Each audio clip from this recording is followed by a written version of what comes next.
10년 동안 한 우물을 판다는 이야기가 있습니다. 다양한 상황에서 몇 가지의 의미로 사용되기는 하지만 대개의 경우에는 10년이라는 시간 동안 한 가지 일을 집중해서 하다 보면 그 일들을 능숙하게 할 수 있다라는 의미로 많이들 사용되어지고 있습니다. 많은 경우에는 이 말처럼 10년의 시간이 흐르면 그 일들을 능숙하게 해낼 수 있습니다. 제가 최근에 가장 느끼는 게 뭐였냐면 제가 이제 사역을 시작한 지 14년 차입니다. 설교를 시작한 지 이제 14년이 되었다라는 거죠. 1년에 약 52주니까 14년이면 어림잡아서 한 728번의 설교를 한 겁니다. 뭐 오후, 수요, 금요, 뭐 새벽 이런 거 포함하면 그래도 아마 1000번 가까이는 하지 않았을까 생각합니다. 그런데요, 제가 가끔씩 이제 옛날에 설교했던 그 원고들을 되돌아보잖아요. 그럼 진짜 가관입니다. 못 봐주겠는 거예요. 그때는 그 나름대로 최선을 다해서 열심히 준비했겠지만 지금 보면 정말 말도 안 되는 원고들이 수두룩합니다. 그래서 정말 저는 항상 늘 제가 처음 사역했던 그 친구들에게 미안한 마음이 있어요. 어떻게 그런 전도사의 설교를 잘 참고 들어줬는지, 또 그 첫 사역했던 교회도요, 어떻게 자르지 않고 10년 동안 데리고 있었는지 참 그 교회도 참 감사한데요.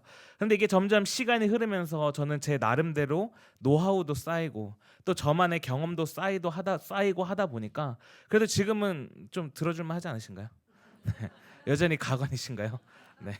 한번 얼마 전에 중고등부에서 이제 설교를 하고 이제 주섬주섬 뒷정리를 하고 있었습니다. 근데 중학교 1학년인 친구가 갑자기 저를 부르는 거예요. 이제 갓 올라온 친구잖아요. 그 친구가 강도사님 딱 이렇게 부르는 겁니다. 그러더니 그 친구가 뭐라고 하냐면, 강도사님 오늘 설교 괜찮았어요.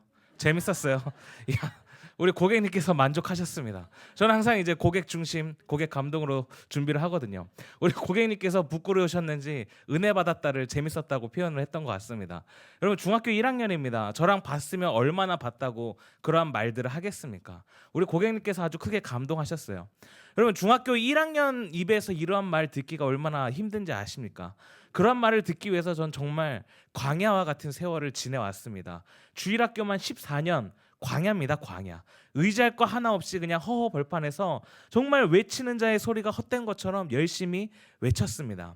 그런데 저는 그렇게 생각합니다. 그 14년의 시간들이, 그 세월들을 통해서 또 제 설교가 다듬어지고 또 다듬어졌다고 생각을 합니다. 처음에는 말 같지도 않은 설교를 하기도 하고, 때로는 원고를 안 쓰고 올라가 보기도 하고, 뭐 이런 거 저런 거 다 시도해 보다가도 제 설교가 다듬어진 그 14년의 세월이 없었다면 지금의 저는 없겠죠. 물론 진심으로 드리는 말씀이지만 저 스스로 지금도 뭐 설교를 잘한다고 생각하지는 않지만 그래도 그 14년이라는 세월이 저의 설교를 들어줄 만하게 만들어 준 것 같습니다.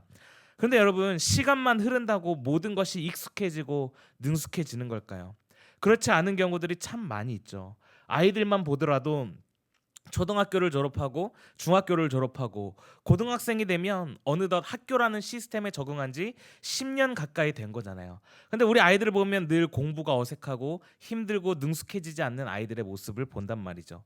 우리의 신앙은 어떨까요? 적어도 이 자리에 계신 대다수 분들의 신앙생활의 연수는 10년 이상이 될 거라고 생각됩니다. 여러분들의 신앙은 시간이 쌓이면 쌓일수록 더 깊어지셨습니까? 아니면 오히려 신앙이 쌓일수록 하나님을 상대하는 방식이 기술이 되고 습관이 되고 요령이 되어버리지는 않으셨습니까? 시간이 신앙을 자동으로 성숙하게 만들지는 않는 것 같습니다. 오히려 그 시간들이 굳어짐을 만드는 경우가 훨씬 더 많은 것처럼 느껴질 때가 많다라는 거죠. 마치 오늘 본문의 엘리 제사장처럼 말입니다. 오늘 본문에는요, 엘리 제사장이 등장합니다. 엘리 제사장은 말 그대로 제사장이었고 지도자였고 사사였습니다. 그리고 본문에서 이 엘리 제사장의 나이가 98세라고 이야기를 하는 거 보니까 굉장히 오랜 시간 동안 제사장으로 있었던 것 같습니다. 18절에 보니까요, 사사가 된 지 40년이라고 나와 있습니다. 무려 40년 가까이 지도자의 직분으로서 높은 위치에 있었다라는 걸 알 수 있습니다. 그렇다면 여러분, 지도자로서의 엘리는 어땠을까요? 수십 년을 제사장으로서 또 목사님으로서 예배를 주관하며 사람들을 돌보던 사람이었습니다. 10년만 지나도 하는 일들을 능숙하게 할 수 있다면 40년의 세월을 지나온 이 제사장으로서의 삶을 살아온 이 엘리, 사사로서 40년의 시간을 보내온 이 엘리의 모습은 당연히 더욱더 거룩하며 더욱더 올바르게 하나님의 말씀을 전파하며 사람들의 신뢰와 존경을 마땅히 받아야 하는 자여야 할 것입니다. 그런데 오늘 본문에서 보여지는 이 엘리의 모습은 그러한 모습과 거리가 매우 멀게 느껴집니다. 우리가 읽지는 않았지만 1절부터 어떠한 내용이 나오냐 하면 이스라엘과 블레셋이 전쟁을 벌이게 됩니다. 그리고 그 전쟁의 결과 이스라엘이 블레셋에게 패하게 됩니다. 문제는 이 이스라엘이 패배의 원인을 어떻게 분석했느냐라는 것입니다. 보통 패배했을 경우에는 다음번 전쟁을 위해서 전략을 다시 짭니다. 병력을 다시 재정비한다든지 아니면 방어망을 다시 더욱더 구축한다든지 무기를 더욱더 많은 것들을 끌어들인다든지 대응할 수 있는 여러 가지 방안을 찾고 만듭니다. 그런데 이 이스라엘 백성들이 패배의 원인을 어떻게 하느냐? 자신들의 전략에서 찾지 않습니다. 이스라엘이 뭐라고 이야기를 하냐 하면 4장 3절인데요. 우리 3절에 있는 말씀 같이 한번 읽어보겠습니다. 시작. 백성이 진영으로 돌아오매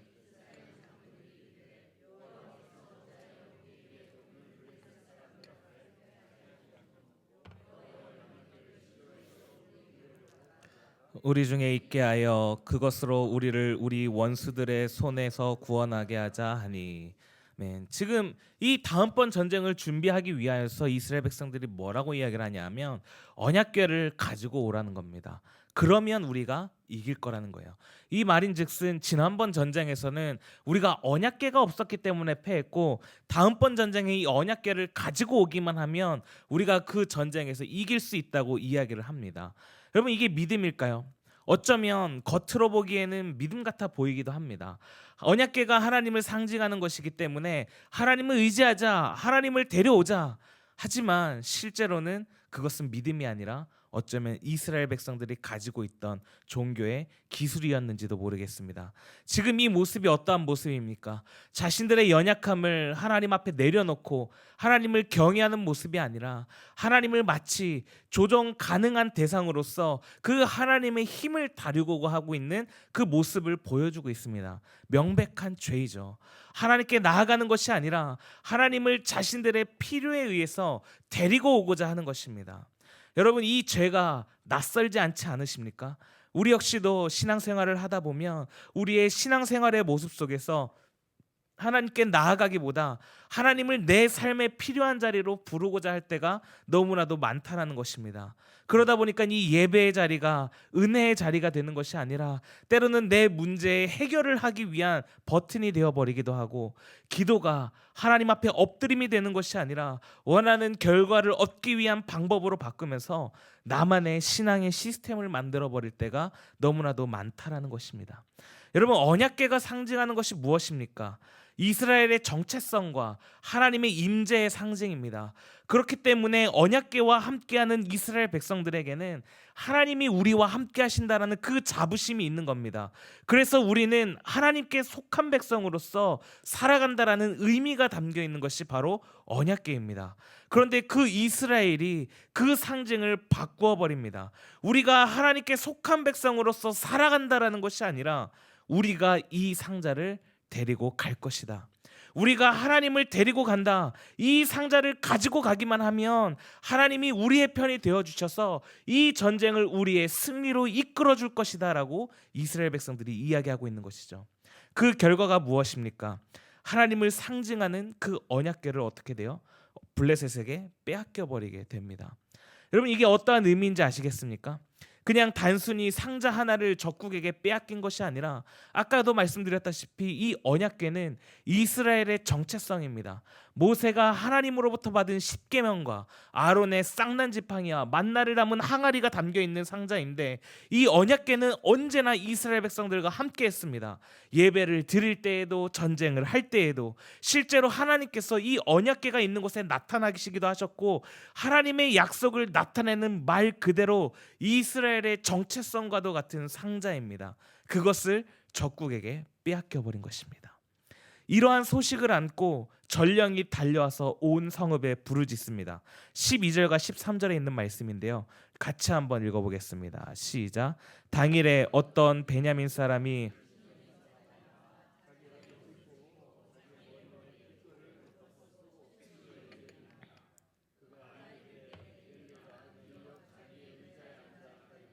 그의 마음이 하나님의 괴로 말미암아 떨릴 즈음이라.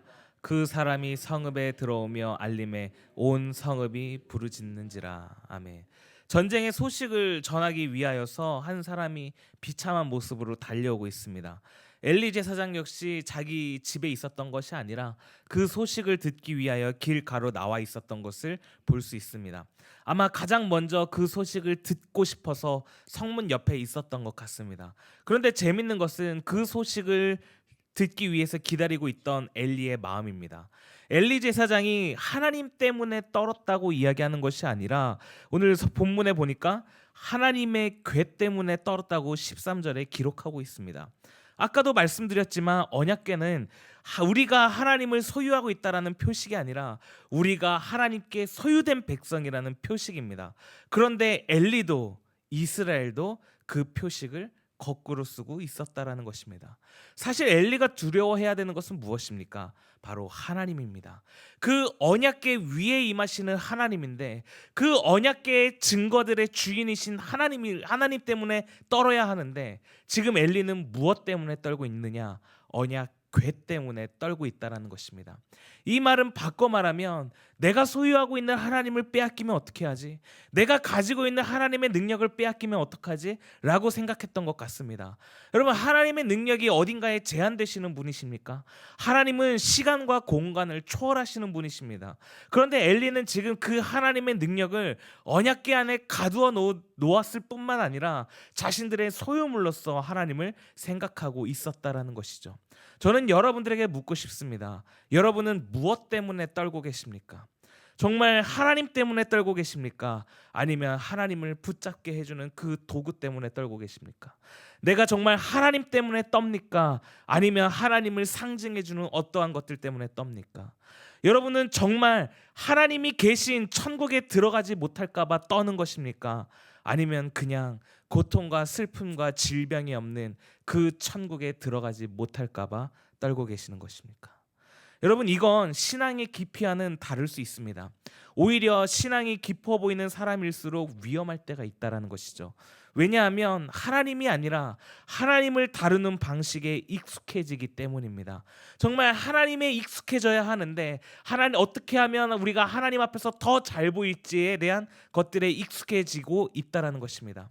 나의 신앙생활이 하나님을 상징하는 것들에 매여 있다 보면 예배를 잘 드리는 방법, 기도를 멋지게 하는 방법, 봉사를 깔끔하게 하는 방법, 그런데 그 모든 것들의 중심이신 하나님이 아니면 이 모든 것들은 그저 기술이 되어버리고 만다라는 것입니다. 결국 그 상징들이 무너질 때 무너지는 신앙은 진짜 하나님을 붙든 신앙이 아니라는 것입니다. 여러분, 엘리 제사장을 보십시오. 하나님의 궤 때문에 떱니다.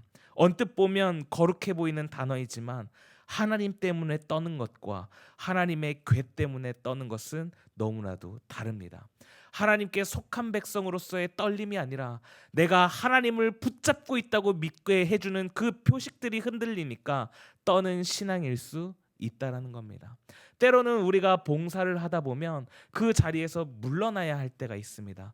그런데 그 자리에서 물러날 때 하나님께서 나에게 허락하신 기간이 여기까지인가 보다 하고 물러나는 것과 왜 내가 물러나야 돼? 라고 분노에 차서 떠나는 것은 너무나도 다릅니다. 내 마음 가운데 하나님을 붙잡고 그 봉사를 행해왔던 것이 아니라 내가 그저 이 봉사를 통하여서 더욱더 멋지게 보이고 싶고 하나님의 속한 사람으로 보이고 싶었기 때문에 그런 건 아닌지 모르겠습니다. 그래서 내가 정말 하나님을 붙들고 있는 것인지 아니면 내가 그 봉사를 붙들고 있는 것인지 내가 정말 하나님을 붙들고 있는 것인지 내가 그 직분을 붙들고 있는 것인지를 되돌아보아야 한다라는 것이죠. 그래서 우리는 스스로 되돌아보아야 합니다. 내가 진짜 두려워하는 것이 무엇인가? 하나님을 잃을까 두려운 것인가? 아니면 하나님을 잃어도 내가 믿고 있던 이 종교적 시스템만 남아있으면 괜찮은 것인가? 우리는 돌아봐야 한다라는 거죠. 17절 18절에 있는 말씀을 다시 우리 같이 한번 읽어보도록 하겠습니다. 17절 18절입니다. 시작. 소식을 전하는 자가 대답하여 이르되 이스라엘이 블레셋 사람들 앞에서 도망하였고 백성 중에는 큰 사륙이 있었고 당신의 두 아들 홈니와 비느하스도 죽임을 당하였고 하나님의 괴는 빼앗겼나이다. 하나님의 괴를 말할 때에 엘리가 자기 의자에서 뒤로 넘어져 문 곁에서 목이 부러져 죽었으니 나이가 많고 비대한 까닭이라. 그가 이스라엘의 사사가 된 지 40년이었더라. 아멘. 소식을 전하는 자가 와서 네 가지의 소식을 전합니다. 첫 번째, 이스라엘이 블레셋 사람들 앞에서 도망하였다라는 것입니다. 두 번째, 백성 중에 큰 사륙이 있었다고 이야기를 합니다. 세 번째, 엘리의 두 아들 홈니와 비느하스가 죽었다고 전합니다. 그리고 마지막 네 번째는 하나님의 괴를 빼앗겼다고 이야기를 합니다. 그러면서 18절에서 엘리가 언제 죽었느냐, 마지막 네 번째인 하나님의 괴를 빼앗겼다고 이야기할 때 의자에서 뒤로 넘어져 목이 부러져 죽었다고 성경은 기록합니다. 하필 하나님의 괴에 대한 이야기를 할 때 넘어졌다고 이야기를 하는 겁니다. 여러분, 어찌 보면 한 아이의 아들들의 아버지로서 가장 큰 충격적인 소식은 아들들이 죽었다라는 이야기가 될 수도 있습니다. 그 소식대 뒤로 넘어갈 수도 있는데 이 18절에서 기록하고 있는 것은 하나님의 괴에 대한 이야기를 할 때 뒤로 넘어졌다고 성경은 이야기한다라는 것이죠. 이건 단순한 사고의 기록이 아닙니다. 엘리의 중심이 어디 있었는지를 드러내는 문장이라는 것이죠. 결국 엘리는 하나님에게 그 마음의 중심이 있었던 것이 아니라 괴에 있었다라는 것입니다. 그 괴를 빼앗겼다라는 소식을 듣자 그 괴가 무너지자 함께 무너졌다라는 것입니다. 18절의 마지막처럼 사사가 된 지 40년이 되었지만 그는 하나님을 하나님으로 경외하지 못했던 것 같습니다. 여러분, 더 무서운 건 엘리가 죄가 깊은 사람이라서, 정말 악한 사람이라서 그런 것이 아니라 엘리가 사사를 오래 한 사람이라서, 제사장을 오래 지난 사람이라서 더 위험해졌다라는 것입니다. 사무엘상, 우리가 읽진 않았지만 사무엘상 3장 1절을 보게 되면 이러한 말씀이 나와 있습니다. 제가 읽어드리겠습니다. 아이 사무엘이 엘리 앞에서 여호와를 섬길 때에는 여호와의 말씀이 희귀하여 이상이 흔히 보이지 않았더라. 이스라엘 백성들을 다스리고 돌보는 것뿐만이 아니라 영적인 상태도 돌봐줘야 하는 것이 엘리 제사장의 직무였습니다.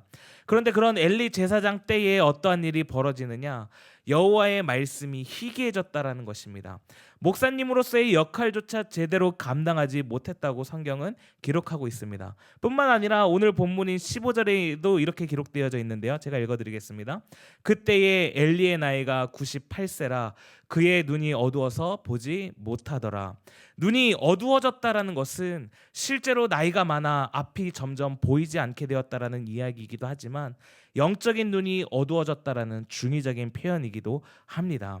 여러분, 40년이라는 세월을 목사로서 또 제사장으로서 지도자로서 살았다면 더 지혜로워야 되고 더 거룩해져야 되고 더욱더 영적으로 뜨거워져야 하는 것이 맞는 건데, 시간이 지나면 지날수록 자신이 처한 그 자리에서 무너져 내리는 엘리 제사장의 모습을 오늘 본문이 보여주고 있다라는 것입니다. 제가 요새 가장 많이 고민하는 것 중에 하나가 바로 이 부분입니다.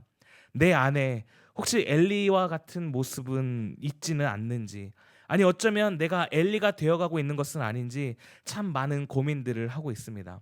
정말 우리 한가람 교회 안에 하나님의 말씀이 함께하고 있는지, 또 내 영적인 눈이 어두워져서 또 제가 섬기고 있는 그 중고등부의 영적인 상황을 진단을 제대로 못하고 있지는 않은지, 현재라는 상황 가운데 너무나도 안주한 나머지 될 대로 되라는 생각으로 살아가고 있는 것은 아닌지, 물론 숫자가 모든 것을 판단하지는 않겠지만 지금 우리 교회의 상황 가운데에서 내가 정말 최선을 다하고 있지는 않은지, 나의 그곳 가운데 나의 책임은 없는지 끊임없이 되묻고 있습니다.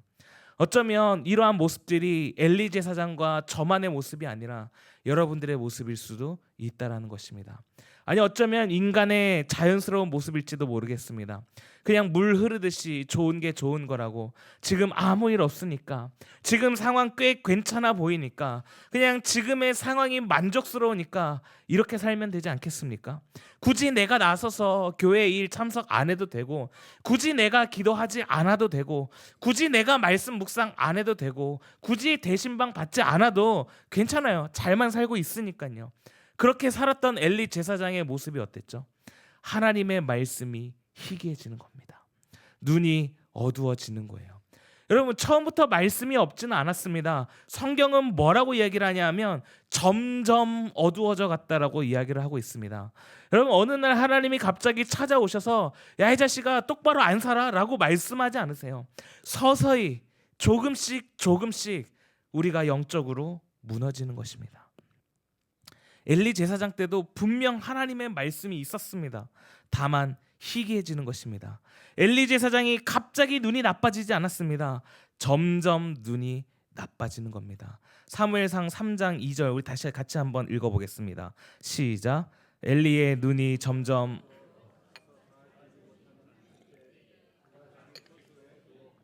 아멘. 그렇게 서서히 조금씩 영적으로 무너진 엘리 제사장의 결말이 무엇이냐? 우리 18절에 있는 말씀인데요. 같이 한번 읽어보겠습니다. 시작. 하나님의 괴를 말할 때에 엘리가 자기의 의자에서 뒤로 넘어져 문 곁에서 목이 부러져 죽었으니 나이가 많고 비대한 까닭이라. 그가 이스라엘의 사사가 된 지 40년이었더라. 아멘. 분명 엘리 제사장도 하나님의 말씀에 감격하며 사역을 했던 날들이 있었을 것입니다. 그러나 그의 신앙의 연수가 늘어나면서 그가 직분을 맡은 연수가 늘어나면 늘어날수록 그의 눈은 점점 어두워져 갔고 진짜 하나님의 실체를 바라보지 못하고 진짜 눈에 보이는 상징만을 붙잡게 되었다라는 것입니다. 물론 구약의 시대의 상황인 만큼 상징도 중요합니다. 상징이 결코 가볍지 않습니다. 그러나 상징은 어디까지나 상징일 뿐입니다. 상징은 결코 실체가 아니고 상징은 하나님을 대신할 수 없습니다. 그럼에도 불구하고 엘리와 이스라엘은 그 상징만을 붙잡으려 했습니다. 그렇기 때문에 어떻게 하는 거죠? 언약궤라는 이 상징만 가져가면 하나님께서도 자동으로 따라올 거라는 아니란 생각을 한 것이죠. 그러나 여러분 꼭 기억하셨으면 좋겠습니다. 이제 우리에게는 구약에서 가리키던 상징이 수없이도 많은 내용으로 구약에서 상징으로 등장했던 하나님이 우리 가운데 실체로 오셨다라는 것입니다. 바로 예수 그리스도. 이스라엘 백성들이 언약궤를 전쟁에 가지고 갔던 이유가 무엇입니까? 자기들이 전쟁에서 진 이유가 하나님이 없어서, 그래서 그 하나님을 전쟁터로 끌고 가기 위해서 그 언약궤를 전쟁에 가지고 간 거 아니겠습니까? 언약궤가 하나님이 우리와 함께 하신다라는 상징이었기 때문입니다. 사람들은 그 상자를 붙잡고 하나님을 끌어오려고 했지만 하나님은 친히 우리에게 오셨습니다. 이 땅 가운데 오셨습니다. 바로 예수 그리스도라는 것이죠. 예수님은 단지 상징이 아니라 실체로서 임마누엘, 우리와 함께 계시는 그 실체로 이 땅에 오셨다라는 것입니다. 그렇기 때문에 내가 하나님을 붙잡는 것이 아니라 하나님이신 그리스도께서 나를 붙잡아 주시는 것입니다.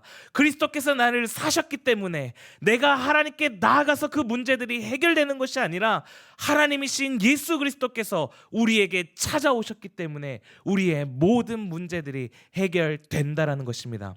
그렇기 때문에 우리에게 필요한 것이 무엇일까요? 저희 첫째 이름이 하임인데요. 얘가 참 웃깁니다. 진짜 생떼를 쓸 때는 정말 아브라함 같은 마음이 들죠. 저거를 제물로 바쳐야 되나? 왜 하나님이 나에게 그런 명령 안 하시나?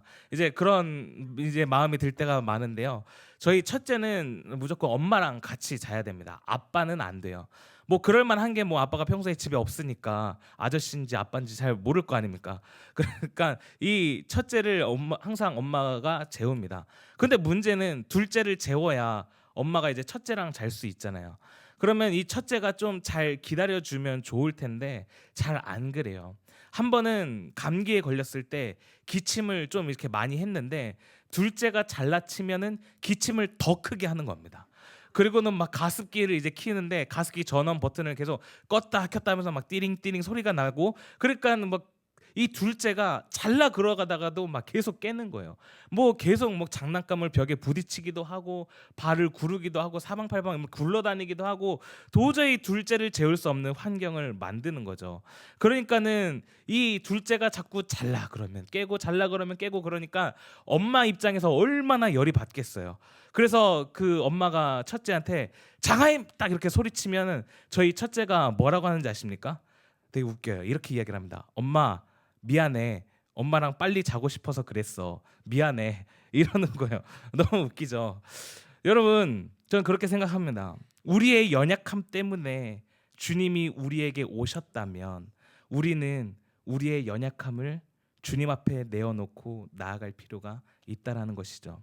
그럼 신앙생활이 오래되면 오래될수록 약해 보이고 싶어하지 않습니다. 부족해 보이고 싶어하지 않습니다.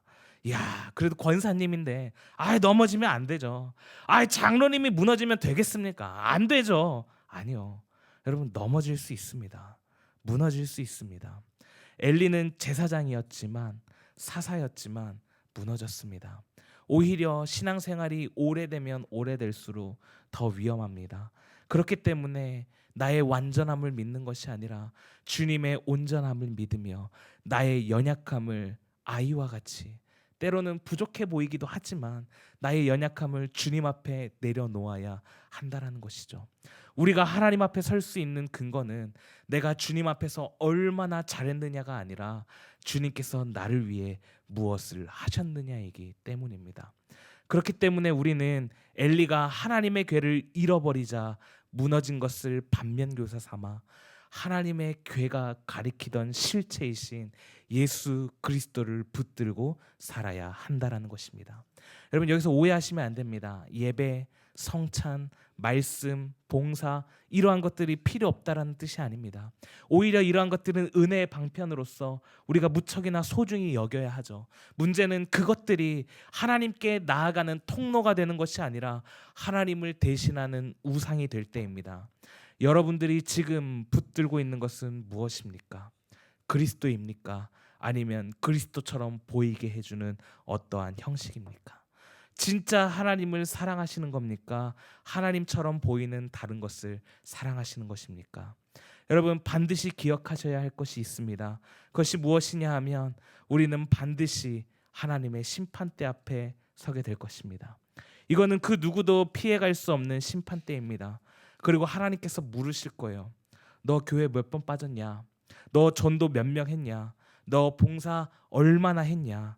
이런 거 묻지 않으시고 딱 한 가지 물으실 겁니다. 나 사랑했냐? 여러분, 10년의 시간이 흐르면 무슨 일을 하든 그 일들을 능숙하게 해낼 수 있다고 합니다. 어쩌면 지금 이 자리에 계신 성도님들의 신앙의 연수가 어느덧 수십 년 가까이 되어가는 성도님들이 대부분일 겁니다. 그런 여러분들에게 묻고 싶습니다. 여러분, 하나님 정말 사랑하십니까? 어쩌면 10여 년간 반복되는 신앙생활 속에서 능숙해진 스킬들을 가지고 신앙생활 하지는 않으십니까?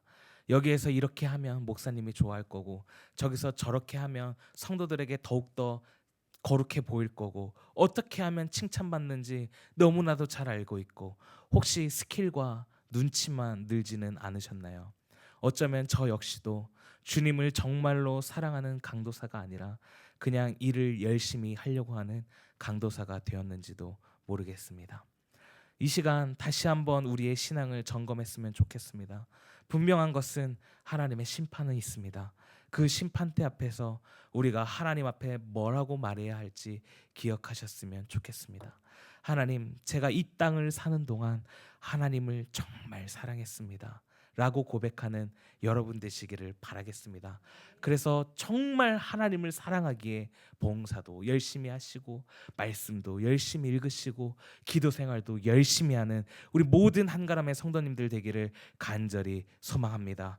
정말 하나님을 사랑하여서 엘리 제사장과 같이 시간이 흐를수록 점점 하나님으로부터 멀어지는 자가 되는 것이 아니라 시간이 흐르면 흐를수록 하나님과 가까워지고 이 땅에서 하나님의 영광을 나타내는 여러분 되시길 소망합니다.